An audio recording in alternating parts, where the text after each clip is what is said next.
আমার মতো ভালো আর কেউ নাই, তোরা সবাই জাহান্নামী, আমি তো জান্নাতি। এতটুকু ভাবনা নিয়ে ভেতরে একটু অহংকার এসে গেল। এরপরে আল্লাহর ওলি সামন দিকে রওনা হয়ে গেলেন। শিবলি রহমাতুল্লাহ আলাই তার মুরিদ সাথে, জুনায়েদ বাগদাদির সাথে হাজারো মুরিদ। কিছু দূর গিয়া তাকায় দেখতেছেন খ্রিস্টান এলাকার মহিলা সুন্দরী মেয়েরা পানির কূপের থেকে কলসি ভরে ভরে পানি নিয়ে যায়। 30,000 হাদিসের হাফেজ আবু আব্দুল্লাহ সুন্দরী মেয়ের দিয়ে নজর করে এক নজরে তাকাইলেন। জুনায়েদ বাগদাদি বলেন, শায়েখ চলেন। নজর ওদিকে রাখিয়া হাতির ইশারায় বলে, যাও যাও, আমি যাব না, ওই খ্রিস্টান মেয়েকে বিবাহ না করে যাব না। কান্নার রোল পড়ে গেল, মাটি পর্যন্ত নরম হয়ে গেল, কিন্তু আবু আব্দুল্লাহর দিলটা আর নরম হলো না। কান্না করে শিবলি রহমাতুল্লাহ আলাই বলেন, আমাদের কাফেলা ইরাকে রওনা হয়ে গেলাম। এদিকে ঘটনা কি ঘটে যায়, আবু আব্দুল্লাহ একটানে খ্রিস্টান মেয়েটার বাড়ি গিয়া খ্রিস্টান মেয়ের বাবারে বলে, ও খ্রিস্টান মেয়ের বাবা, তোমার মেয়েটাকে আমার কাছে বিবাহ দিতে হবে। খ্রিস্টান ডাক দিয়া কয়, রে টুপিওয়ালা, আমার মেয়েকে যদি বিবাহ করতে চাও 2টা শর্ত তোমার মানতে হবে। 1 নম্বরে মদিনার পোশাক ফেলে দাও, মদিনার পোশাক ফালায় দিয়া তারপরে তুমি খ্রিস্টানদের পোশাক পরো। 2 নাম্বার, 1 বছর পর্যন্ত জঙ্গলের মধ্যে তুমি শূকরের রাখালগিরি করতে হবে। আবু আব্দুল্লাহ 30,000 হাদিসের হাফেজ বলে, দোনোটা শর্ত আমি মেনে নিলাম। মদিনার পোশাক ফালাইয়া খ্রিস্টানদের পোশাক মাথায় দিয়ে এবার জঙ্গলে চলে গেলেন। কয়েক মাস হওয়ার পর ওই শায়েখ শিবলির আবার কাফেলা এই এলাকায় রওনা হয়ে গেল পীরের খোঁজে। কি হালাত, এলাকায় এসে দেখে খবর নাই। খোঁজ খোঁজ করে দেখতেছে জঙ্গলের মধ্যে একটা লাঠির উপরে দাঁড়ানো, মাথায় ক্যাপ লাগানো, মদিনার পাগড়িও নাই। শিবলি রহমাতুল্লাহ আলাইহি গিয়া পা জড়ায় কান্না শুরু করলেন। এমন কান্না বলে চলে, ইরাকের মধ্যে হাজার হাজার মুরিদানরা কান্না করে আপনাকে দেখার জন্য। আবু আব্দুল্লাহর দিলটা নরম হয় না, সবার কান্নায় পাতার পানি ঝরে, শূকরের চোখেও পানি জমা হয়ে গেল। এইবারও তারা নিরুপায় কান্না করে আবার ইরাকের পথে রওয়ানা। কিছু দূর যাইতেছে, শায়েখ শিবলি বলেন, আমরা হাঁটতেছি ইরাকের পথে, হঠাৎ করে তাকায় দেখি কিছু দূর থেকে একটা পানির কূপ থেকে আমাদের শায়েখ আবু আব্দুল্লাহ উলঙ্গ গোসল করে উঠে আর কালেমায় শাহাদাত পরে আর বলে, আমাকে কাপড় দিয়ে আবৃত করে নাও। আমরা কাপড় দিয়ে আবৃত করলাম, ইরাকের খানেকায় তাকে নিয়ে গেলাম। খ্রিস্টান মেয়েকে বিবাহ করা হলো না। আমরা জিজ্ঞাসা করলাম, হজরত 30,000 হাদিস আপনি হাফেজ, কোরআনের হাফেজ কি পরিমাণ মনে আছে? বলে, একটা হাদিসও আমার মনে নাই, কোরআনের কোনো ইলম আমার সিনার মধ্যে নাই। শায়েখ এই হালাত কেন হলো? বলে, আমি যখন খ্রিস্টানদের গির্জার সামনে দাঁড়াইয়া মনের ভিতরে অহংকার জমা করে বলছিলাম, সব তোরা জাহান্নামে যাবি, আমি একা জান্নাতে যাব। এই ভাবনাটা আসার পরে দেখলাম আমার কলবের মধ্যখান থেকে একটা নূরের আলো বের হয়ে চলে গেল। মাইয়াহদিল্লাহু ফাহুয়াল মুহতাদ ওয়া মাইয়ুদলিল ফালান তাজিদ লাহু ওয়ালিয়াম মুরশিদা। এত বড় আলেম, এত বড় আল্লামা, এত বড় ডক্টর, এত বড় আওলাদে রসুল, সে কি ভুল করতে পারে? এত বড় আলেম, এত বড় আল্লামা সঠিক পথে থেকে জান্নাতে যেতে পারবে, তার গ্যারান্টি কি? তার গ্যারান্টি কি? অহংকারী হয় না রে ভাই। আমি যত বড় বক্তা হই না কেন, খোদার কসম, পটিয়া মাদ্রাসার বাণী মুফতি আজিজুল হক রহমাতুল্লাহ আলাইহি স্টেজে বসে যখন নাহমাদুহু বলে টান দিতেন, ময়দানের মধ্যে কিয়ামতের আলামত শুরু হয়ে যেত, কান্নার আওয়াজ। চরমনের জমিনে ঘুমন্ত সৈয়দ ফজলুল করিম, মাত্র ঘড়ি ধরা 40 মিনিটের বয়ান, সারা ময়দানের ভেতরে কান্নার আওয়াজ। আর আমি 3 ঘন্টা চিল্লাইল, নিজেরও কান্না নাই, উম্মতেরও কান্নার খবর নাই। ওরে আল্লাহর বান্দা, যত বড় মুহাদ্দিস, যত বড় মাওলানা, মুফতি আর খতিব দাবি করি না কেন, ভালো করে অন্তরকে থামায়া দাও। হাজী এমদাদুল্লাহ মুহাজিরে মক্কি এবং মুহাদ্দিস শাহ ওলিউল্লাহ মুহাদ্দিস দেহলভীর মতো কোনোদিন হওয়া যাবে না, কিন্তু তাদের কি হালাত! মরণ পর্যন্ত কান্নার উপরে ছিলেন, কবরে একা কেমনে থাকবো? আল্লাহর ভয় অন্তরে ঢুকাও। এজন্যই আমি বলেছি, আবারও বলছি, কথাটা মনে রাখো। কিয়ামত পর্যন্ত যত বয়ান হবে, মানুষ এই বয়ানের মধ্যে আমল করবে না যতক্ষণ পর্যন্ত আল্লাহর প্রতি আযাবের ভয় না আসবে। আর আল্লাহর আযাবের ভয় অন্তরে ততদিন পর্যন্ত আসবে না যতদিন পর্যন্ত বান্দা আল্লাহ ওয়ালার সোহবতে না যাবে। রশিদ আহমদ গঙ্গুহি রহমাতুল্লাহ আলাইহি এত বড় আলেম, তার কি দরকার ছিল কোরআন হাদিস পড়িয়াই তো মাওলারে পেয়ে যাইতেন, কিন্তু আরেকজন আল্লাহওয়ালার পেছনে যাওয়ার কি প্রয়োজন? হাজী এমদাদুল্লাহ মুহাজিরে মক্কি রহমাতুল্লাহ আলাইহি ইলমের লাইনে দৌরাত্ম কম, দুনিয়ার লাইনে ক্লাস বেশি করতে পারেন না। কিতাব পড়তেছেন, আল কালিমাতু লফজুন উজিয়ালি মা'নান মুফরাদান মুফরাদুন মুফরাদিন। মনে মনে কল্পনা করে এগুলো পড়লে কি হবে, এই পড়া লাভ কি? ফাআলু পড়ে কি লাভ? একজনে কয় এগুলো পড়লে তুই আমার আল্লাহর সাথে গভীর সম্পর্ক করতে পারবি, এগুলো আল্লাহর মারিফতের মাঝখানের বন্ধন। হাজী এমদাদুল্লাহ পাগল হয়ে গেলেন, আমার মাওলারে তো একটু চেনা দরকার, চিনি না, কোথায় আমার মালিক রে পাই? বলে এমনে পাবি না, যারা আল্লাহকে চিনে তাদের সংসর্গে যাও, সোহবতে যাও। এবার হাজী এমদাদুল্লাহ আল্লাহর দরবারে কান্না করেন, হে মালিক, তুমি তোমার একজন খাস বুজুর্গের সন্ধান আমাকে দাও, যার সোহবতে থাকলে আমি তোমার মারিফত অর্জন করতে পারি। হাজী এমদাদুল্লাহ আল্লাহর কাছে কান্না করেন, ও আল্লাহ, তুমি আমাকে হেদায়েতের জন্য একজন বুজুর্গের সন্ধান দিয়া দাও, তোমার একজন ওলির সন্ধান মিলায়া দাও। ঘুমের ঘরে ঠিকানা পেয়ে গেল, জানজানব জায়গার মধ্যে নূর মুহাম্মদ জানজানবীর সন্ধান পেল।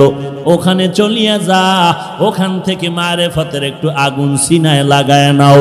যদি সিনায় লাগাইতে পারো, মারিফতের আগুন যদি জ্বলিয়া যায়, জিন্দেগি তোমার কামিয়াবির দরওয়াজায় চলে যাবে। হাজী এমদাদুল্লাহ আল্লাহর পরিচয় নেওয়ার জন্য জানজানাব দৌড়াইতেছেন, আল্লাহর মোলাকাতের জন্য। আল্লাহর ওলির কাছে যায়, খুঁজতে গিয়া দেখে জংলার কিনারে একটা মক্তব, ছোট একটা ঘরের মধ্যে ওই আল্লাহর বান্দা ছোট ছোট ছাত্রদেরকে আলিফ বা তা শিখাইতেছে। দেখা মাত্র হাজী এমদাদুল্লাহ ঢুকে দিলেন সালাম। নূর মুহাম্মদ জানজানবী ডেকে বলেন, ইমদাদ, এত আগে তুই কইছিলি, আগে কেন আসো নাই? তাড়াতাড়ি কেন আসো নাই রে ইমদাদ? আউলিয়ারা কারে উকবা এখতিয়ার, জাহেলারা কারে দুনিয়া এখতিয়ার। মাইলে মোমেন সোয়ে মোমেন মিশাওয়াত, মাইলে কাফির সোয়ে কাফের মিশাওয়াত। ভাইরা আমার, হাজী এমদাদুল্লাহ ওখানে বসলেন, কিন্তু মনে মনে একটি প্রশ্ন, আমি আল্লাহর কাছে দোয়া করলাম, আল্লাহ বড় বুজুর্গের সন্ধান দাও, কিন্তু এজে পাইলাম মক্তবের হুজুর, চাইলাম বড় হুজুর, পাইলাম মক্তবের হুজুর। নূর মুহাম্মদ জানজানাবি ডেকে বলেন, এর এমদাদ, মনে মনে কি চিন্তা করো, নবীর হাদিস কি শোনো নাই? খায়রুকুম মান তাআল্লামাল কুরআনা ওয়া আল্লামা। আল্লাহর নবী বলেন, জমিনের মধ্যে সর্বশ্রেষ্ঠ ওই ব্যক্তি যে নিজে কোরআন শিখে এবং অন্যদেরও কোরআন শিখায়। মক্তবের হুজুর মনে করিয়া ছোট বানাইও না, বরং নবীর হাদিস মতে ইনি হলো বড় শ্রেষ্ঠ। এলমেরা এজাজু করদান বেহিসাব, খলকেরা দাদান জবাবে বাসওয়াব। এবার এমদাদুল্লাহ বসে আছেন, কিছুদিন ওখানে রাখলেন আর বললেন, যাও নিজের এলাকায় গিয়া তোমার ক্লাসের পড়া শেষ পর্যন্ত শেষ করো, তারপরে আসো। হাজী এমদাদুল্লাহ এবার আল্লাহর ওলির পরামর্শ নিয়ে আবার বাড়িতে চলে আসলেন।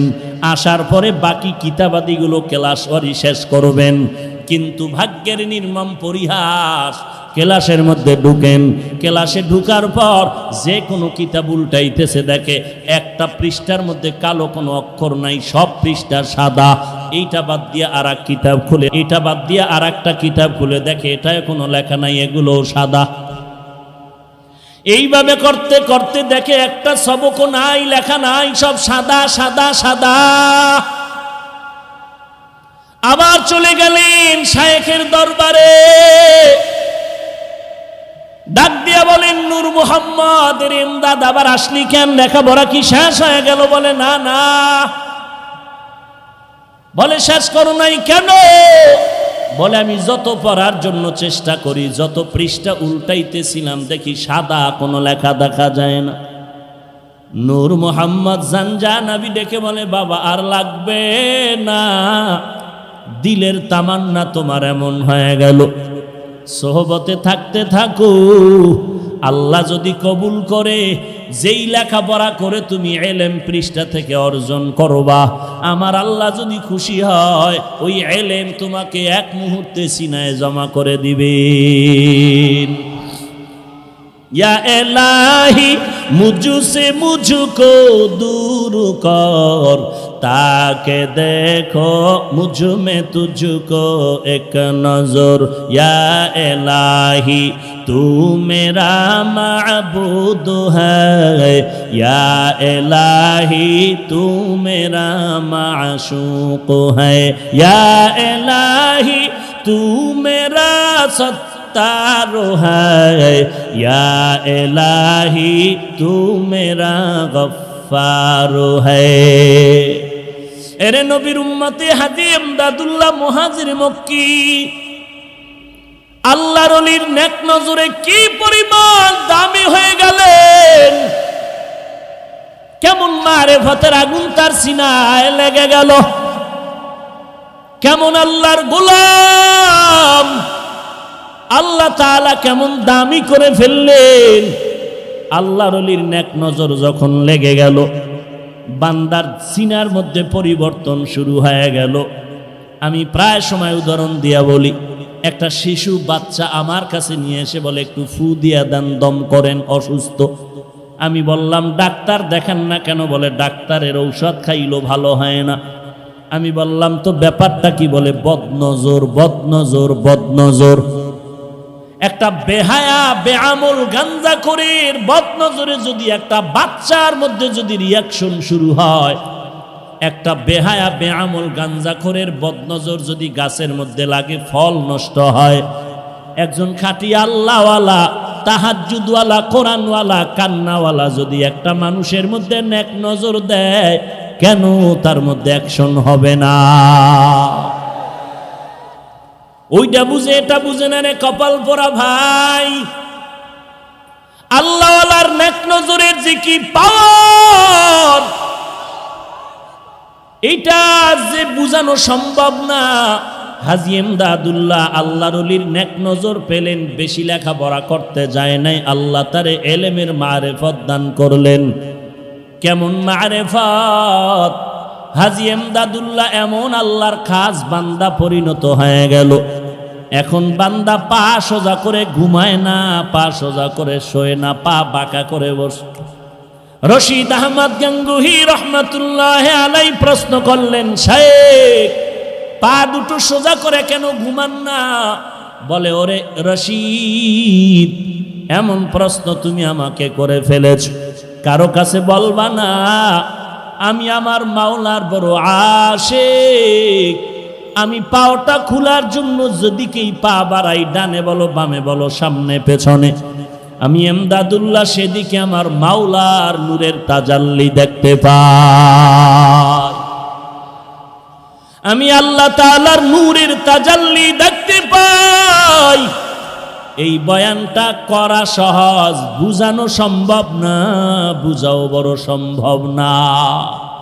ওই হাজী এমদাদুল্লাহর সিনার থেকে মারেফতের আগুন লেগেছে রশিদ আহমদের সিনায়, আর ওই রশিদ আহমদের সিনার থেকে মারেফতের আগুন লেগেছে উজানির কারি ইব্রাহিমের সিনায়, আর ওই উজানির কারি ইব্রাহিমের সিনার থেকে মারেফতের আগুন লেগেছে চরমনার সৈয়দ সাহাকের সিনায়। এরে নবীর উম্মতের দল, কাসেম নানতবীর সিনায় মারেফতের আগুন লেগেছে। ওরে নবীর উম্মতের দল, যে কারণে মারেফতের আগুন যদি একবার কারো সিনায় লেগে যায়, ঠান্ডা বসে থাকতে পারে না রে বাবা। কারণ মুরগির বাচ্চাগুলো খানা চায়, পাগলের মতো মায়ের কিনারায় ঘুরে, খানা পাইলে আত্মহারা হয়ে যায়। যেই বান্দা আমার মাওলার পাগল, যেই বান্দা আমার মাওলার মারেফতের পাগল, ওই বান্দা যখন মাওলার কোনো আওয়াজ পায় সহ্য করে নিতে পারে না। ইয়া এলাহি মুঝসে মুঝকো দূর কর, তাকে দেখো মুঝ মে তুঝকো এক নজর। ইয়া এলাহি तू मेरा माबूद है, या इलाही तू मेरा माशूक है।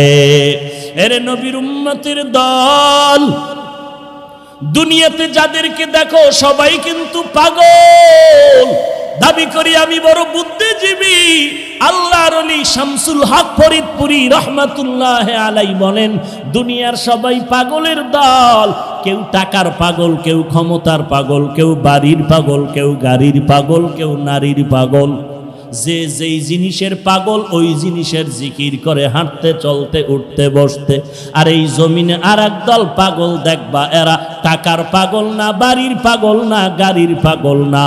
এই বান্দাগুলো পাগল হলো আমার আল্লাহ তাআলার পাগল। এই বান্দা টাকা চায় না, বাড়ি চায় না, গাড়ি চায় না, নারী চায় না। এই বান্দা সব সময় হাঁটতে চলতে উঠতে বসতে তালাশ করে আমার মালিক কোথায়, আমার আল্লাহকে পাওয়া যায়। ওরে টাকার পাগল সব দিকে ঘুরে আর টাকা খুঁজে। যেই বান্দা বাড়ির পাগল, কেমনে বাড়ি করবে সেই ধান্দায় খুঁজে। যেই বান্দা নারীর পাগল, হাঁটতে চলতে নারী খুঁজে। আর যারা আমার মাওলার পাগল, ওই বান্দা খানার মধ্যে বসিয়াও তালাশ করে আমার মালিক।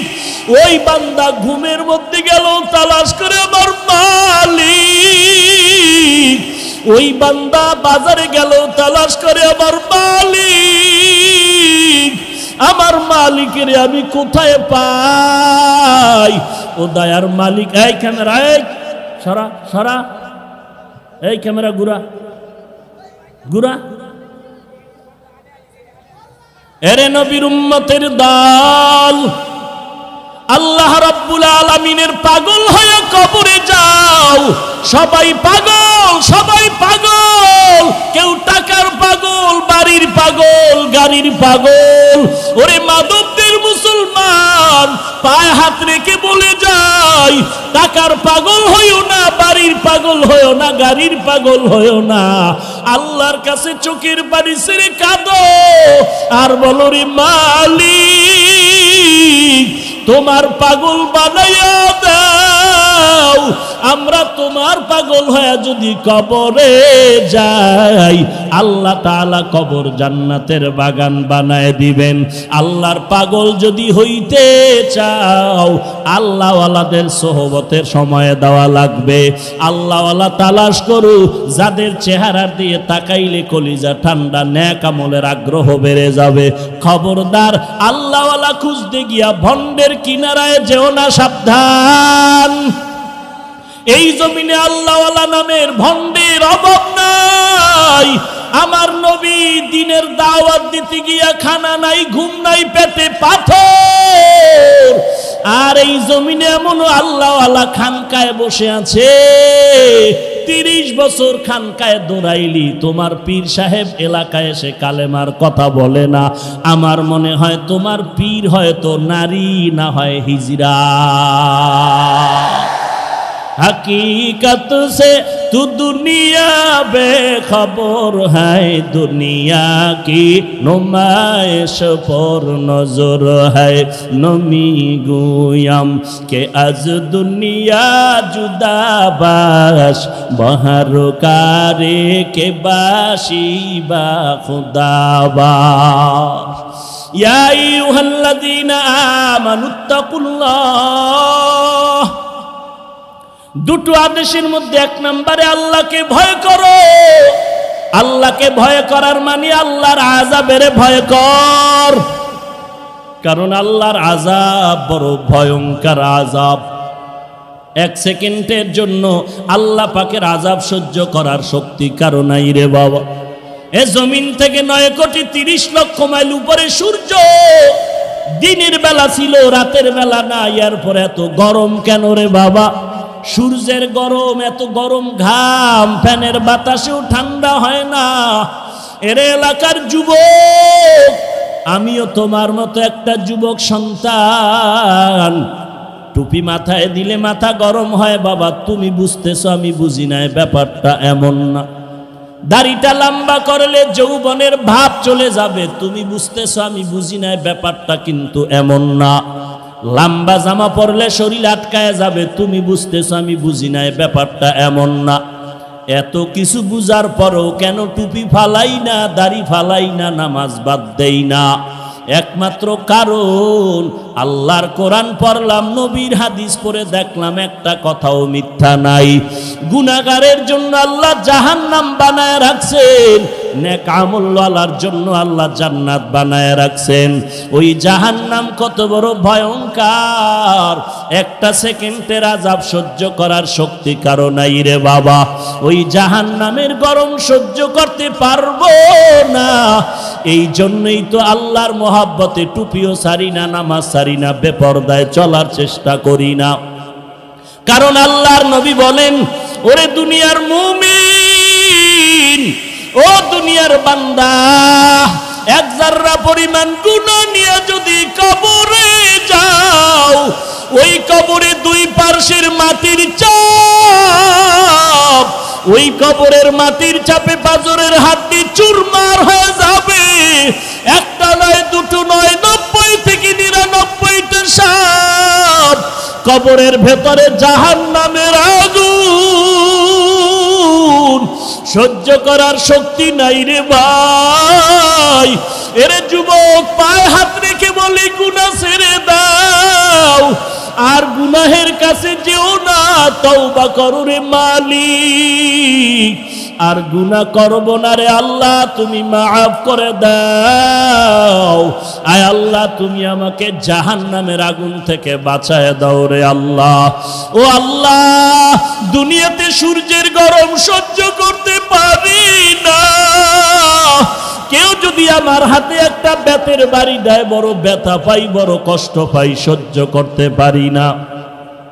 একটা বেতের বাড়িতে যদি এত ব্যথা, ওই কবরের মাটির চাপে কি ব্যথা সহ্য করার শক্তি নাই রে যুবক। আল্লাহর কাছে তওবা করো, জিন্দেগিতে আর নামাজ ছাড়বা না, গুনাহের পথে যাবা না, নবীর আদর্শ ছাড়া চলবা না, নবীর সুন্নতের আমল ছাড়বা না, আল্লাহ ওয়ালার সোহবত বাদ দিবা না রে বাবা। ওরে যুবক, তাকায়া দেখ, তোমার আমার মতো কত যুবক নামাজি দাড়িওয়ালার অভাব নাই, পাশে বসে আছে। ওরে বান্দা, তাকায়া দেখ, যুবকের চোখের কোঠায় পানি। এই যুবক কেন কাঁদতেছে জিজ্ঞাসা কর। ও মা হারায় নাই, বাবাও হারায় নাই, তারপরও কেন কাঁদে? ওই বান্দা আমার মাওলাকে হারাইয়া কাঁদতেছে। ওই বান্দা মা তালাশ করে না, বাবা তালাশ করে না, ও তালাশ করে আমার মালিক, আমার মাওলারে। ওরে বান্দা, ওই মাওলাকে বন্ধু বানায় নাও। আল্লাহর কাছে চোখের পানি ছেড়ে কান্না করো, তওবা করো। যদি চোখে পানি না আসে, কান্নাওয়ালার কাছে গিয়া হাতটা বাড়ায়া দোয়া চাও। ওরে কান্নাওয়ালা ভাই, তোমার কপাল কত ভালো, আমার কপাল পোড়া, চোখে পানি নাই, গুনাহের কারণে দিলটা শক্ত হয়ে গেল। ও আল্লাহ, কান্নাওয়ালা চক্ষু দাও, কান্নাওয়ালা চক্ষু দান করো আল্লাহ। কারণ দুনিয়ার ঘরে আগুন লাগলে পানি ছাড়া যেমন ঠান্ডা করা যায় না, ওরে গুনাহের কারণে যে জাহান্নামের আগুন, ওই জাহান্নামের আগুন চোখের পানি ছাড়া ঠান্ডা হবে না রে বাবা। চোখের পানি নিয়ে কবরে যাও, আল্লাহর দরবারে দিলটা খুলে ডাক দাও, রে মালিক, তুমি আমাদেরকে খালি ফিরাইয়া দিও না রে আল্লাহ। আয় আল্লাহ, তুমি তোমার নামের পাগল বানাইয়া দিও, তোমার আশিক হওয়ার তৌফিক দান করো আল্লাহ। দুনিয়ার পাগল হতে চাই না, জান্নাতের পাগল হতে চাই। ও আল্লাহ, তুমি মাফ করে দাও। আয় আল্লাহ, তুমি এই ময়দানের একটা বান্দাকেও খালি ফিরাইয়া দিও না রে আল্লাহ। সেই সকাল 11টা থেকে কত বান্দা হাজির। ও মাওলা, শুধু তোমার মুহাব্বত, খানা চায় না, টাকা চায় না, শুধু তোমার মোহাব্বতের আশায় বসে আছে রে আল্লাহ। কাউকে খালি ফিরাইয়া দিও না। মেহেরবানি করে সবাইকে জান্নাতের মেহমান বানায় দাও, আমিন।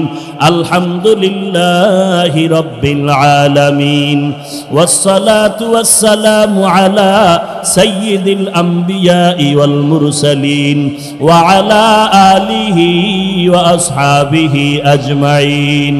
ইয়া আরহামার রাহিমিন, ইয়া আরহামার রাহিমিন, ইয়া আরহামার রাহিমিন, ইয়া আরহামার রাহিমিন। আয় আল্লাহ, মাদবদের জমিনে তাকায় দেখেন কত উলামায়ে কেরামরা হাজির, কত সাদা দাড়িওয়ালা হাজী সাহেবরা হাজির, কত ব্যবসায়ী, কত চাকরিজীবীরা হাজির। আয় আল্লাহ, কত যুবক। আলহামদুলিল্লাহি রাব্বিল আলামিন, আর রহমানির রহিম, মালিকি ইয়াউমিদ্দিন। ও আল্লাহ, আপনারই গুণগান গাইলাম। আপনি দোনো জাহানের পালন কর্তা রব, আপনি বড় রহমান, আপনি বড় রহিম, আপনি প্রতিদান দিবসের মালিক।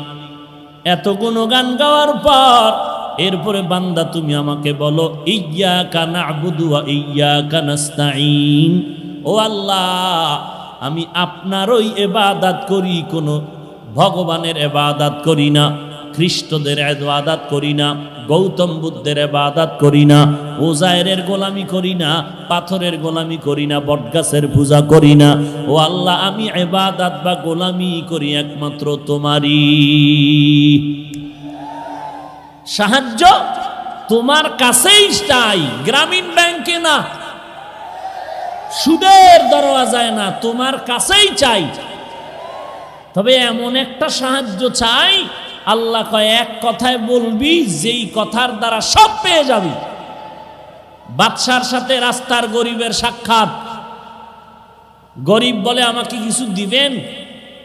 বাদশার মায়া লাগছে, কয় এমন চাওয়া চাবি, টাইম কম, এক কথায় চাবি, একবার দ্বিতীয়বার না। গরিব বুদ্ধি করে কয় যেহেতু আমার দুইবার চাওয়ার কায়দা নাই এবং বেশি কথাও বলা যাবে না, একবার এক কথা, তো বুদ্ধি করে বলে আমার মনে চায় আমি মেজো বউয়ের হাতে স্বর্ণের প্লেটে বিরিয়ানি খাবো। এক কথায় বলে দিল যে আমার বউ একটা আছে আর একটা দরকার, স্বর্ণের প্লেট পাইলে আমি 10 তলার মালিক হয়ে যাব, ধনী হয়ে যাব। বিরিয়ানি খাওয়ার মানে আমার আর নিম্ন শ্রেণীর খানা খেতে হবে না, ভিআইপি খানা খাবো। আল্লাহ বলেন এমন একটা শব্দ দিয়ে সাহায্য চাও যেই সাহায্যের মাধ্যমে তোমার সব দিক পরিপূর্ণ হয়ে যাবে, তার নাম হেদায়াত। ইহদিনাস সিরাতাল মুস্তাকিম। আয় আল্লাহ আপনার কাছে হেদায়াত চাই জান্নাতে যাওয়ার। কেমন হেদায়াত আল্লাহ শিখায় দেন, সিরাতাল্লাযীনা আন'আমতা আলাইহিম, ও আল্লাহ তাদের পথ যাদেরকে আপনি ওই পথের নেয়ামত দান করেছেন। তারা কারা? আল্লাহ তাআলা অন্য আয়াতে বলেন তারা 4 দল। 1 নম্বরে নবীগণ মা'আন নাবিয়্যিন ওয়াস সিদ্দীকিন ওয়াশ শুহাদাই ওয়াস সালিহিন। আল্লাহ নিজেই বলেন ওয়া হাসুনা উলাইকা রফিকা। এই 4 দল বন্ধু তোমাদের যে কত সুন্দর বন্ধু, এদেরকে নিয়ে চলো। 2 দল শয়তান তোমাকে আর বিপদে ফেলতে পারবে না এই 4 দল নিয়ে চললে। এর মধ্যে 1 নম্বরে নবীগণ, সিদ্দিকগণ, শহীদগণ, সর্বশেষ সালিহিন। আল্লাহ যাদেরকে বললেন সালিহিন, অন্য আয়াতে আল্লাহ বললেন এরা হলো সাদিকিন। ইয়া আইয়ুহাল্লাযীনা আমানুত্তাকুল্লাহ ওয়া কুনু মা'আস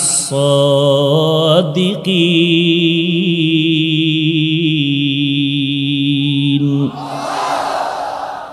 আল্লাহ তাআলা বলেন সাদিকিনদের সঙ্গী হয়ে যাও। আর আমি আল্লাহকে ভয় করো হে মুমিন। যাদেরকে আল্লাহ বললেন সালিহিন, এরা নেক আমলওয়ালা, সাদিকিন এরা সত্যবাদী। আল্লাহ অন্য আয়াতে বলেন এরা হলো আউলিয়া আল্লাহ, এরা আমার বন্ধু। কেমন বন্ধু? আমি আল্লাহ এদেরকে আশ্বাস বাণী দিলাম, লা খাউফুন আলাইহিম ওয়ালা হুম ইয়াহজানুন আল্লাযীনা আমানু ওয়া কানু ইয়াত্তাকুন। আউলিয়া বহুবচন, তার এক বচন ওলি। আল্লাহর ওলি মানে আল্লাহর বন্ধু, এরাই হলো উলামা। প্রত্যেকটার সাথে তাকওয়ার সূত্র লাগানো আছে। ইন্না আকরামাকুম ইনদাল্লাহি আতকাকুম। উলামা কে? যার মধ্যে আছে তাকওয়া। সাদিকিন কে? যার সাথে সংযুক্ত তাকওয়া।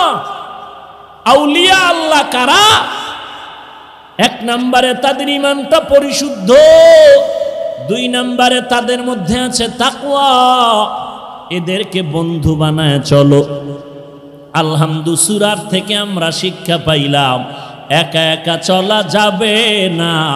জান্নাতের পথে চলতে হলে তোমরা 4 দল বন্ধুরে সঙ্গী বানায় চলো। সর্বশেষ যেই তোমাদের বন্ধু তারা হলো সাদিকিন, সালিহিন, উলামা। কিয়ামত পর্যন্ত নতুন করে নবুয়াত পানেওয়ালা নবী আসবে না।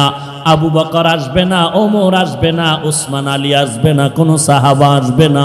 কিয়ামত পর্যন্ত থাকবে একমাত্র উলামা। ওই উলামাদের সঙ্গী হয়ে থাক।